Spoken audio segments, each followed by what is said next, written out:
സംഭവം ഇറുക്ക് ദൃഢം സിനിമ കണ്ടു. 2022 ഭൂതകാലവും 23 RDXനും ശേഷം വന്ന ഷൈനികം സിനിമകളൊക്കെ ബോക്സ് ഓഫീസിൽ കാര്യമായ ചലനങ്ങളില്ലാതെ കടന്നുപോയ സിനിമകളാണ്. ദൃഢത്തിലേക്ക് വന്നപ്പോൾ ജിത്തു ജോസഫ് എന്ന് പറയുന്നൊരു ബ്രാൻഡിൻ്റെ പേര് തന്നെയാണ് അത് ആദ്യ ദിവസം കാണാൻ പ്രേരിപ്പിച്ചു കിടക്കും. സിനിമയിലേക്ക് ആകെ മൊത്തം പറയുകയാണെന്നുണ്ടെങ്കിൽ ഇത് ഒരു വൺ ടൈം വാച്ച് മൂവിയാണ്. സാധാരണ ജിത്തു ജോസഫ് സിനിമകളിലെ പോലെ തന്നെ പതിഞ്ഞ താണത്തിൽ തുടങ്ങി അത് മുറുകി അവസാനത്തെ ഒരു അരമണിക്കൂർ സത്യം പറഞ്ഞു കഴിഞ്ഞാൽ നേരത്തെ പറഞ്ഞ സംഭവം ഇറുക്ക്. അത് സാധാരണ ജിത്തു ജോസഫ് സിനിമകളിൽ കാണാത്ത തരം ഒരു ഫേസ് ടു ഫേസ് ആക്ഷൻ രംഗങ്ങളോടുകൂടിയൊക്കെയാണ് ഇതിൻ്റെ ക്ലൈമാക്സ് തീരുന്നത്.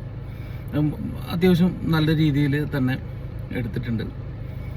ട്രെയിലർ കണ്ടാൽ അറിയാം പോലീസ് ഇൻവെസ്റ്റിഗേഷൻ പരിപാടികളൊക്കെ തന്നെയാണ്.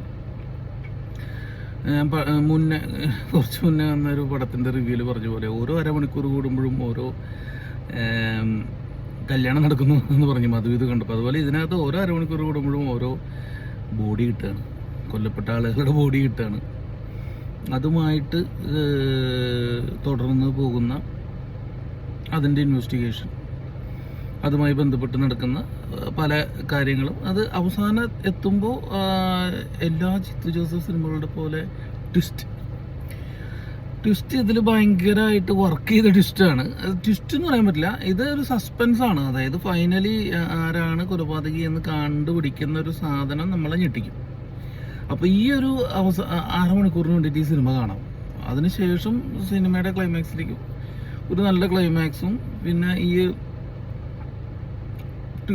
ഒരു കണ്ടുപിടിക്കുന്ന രീതിയും ആരാണെന്ന് അറിയുമ്പോൾ ഉണ്ടാകുന്നൊരു എന്താ പറയുക ഒരു ഞെട്ടലും ഒക്കെ ഇതിനകത്ത് വളരെ കൃത്യമായിട്ട് സംവിധായകൻ മാർട്ടിൻ ജോസഫ് അത് ഭയങ്കര നന്നായിട്ട് എടുത്തു വെച്ചിട്ടുണ്ട്. ഷൈൻ നിഗത്തിന് അത് ഈ റോള് ക്യാരി ചെയ്യാൻ പറ്റുമെന്ന് ചോദിച്ചു കഴിഞ്ഞാൽ ഫസ്റ്റ് ഹാഫിലൊക്കെ ഷൈൻ നിഗം ഓക്കെ അങ്ങനെ ഒരു പെർഫോമൻസ്, അങ്ങനെ ഒരു ഭയങ്കരമായിട്ട് പെർഫോം ചെയ്യേണ്ട രീതിയിലുള്ള ഒരു ക്യാരക്ടറും അല്ല. പക്ഷേ സെക്കൻഡ് ഹാഫിലേക്കൊക്കെ വന്നപ്പോൾ ഇമോഷണലിയും അല്ലെങ്കിൽ മറ്റു രീതിയിലൊക്കെ ഷൈൻ നിഗം അത് ഭയങ്കര ഭംഗിയായിട്ട് ചെയ്തു വെച്ചിട്ടുണ്ട്. പിന്നെ എന്താണെന്ന് വെച്ച് കഴിഞ്ഞാൽ ആദ്യത്തെ ഒരു 1.25 മണിക്കൂറൊക്കെ നമുക്ക് കുറേ കാര്യങ്ങളൊക്കെ ഇതിനകത്ത് പ്രെഡിക്റ്റബിളായിട്ട് തോന്നുന്നു വെച്ചാലും അവസാനത്തെ ഞെട്ടൽ നമുക്ക് കിട്ടും. അതങ്ങനെ പ്രഡിക്റ്റബിൾ ഒന്നുമല്ല. അത് ഒരു വട്ടം തിയേറ്ററിൽ പോയി കണ്ട് ആസ്വദിക്കാവുന്ന ഒരു ഡീസൻറ്റ് ത്രില്ലറാണ് ദൃഢം.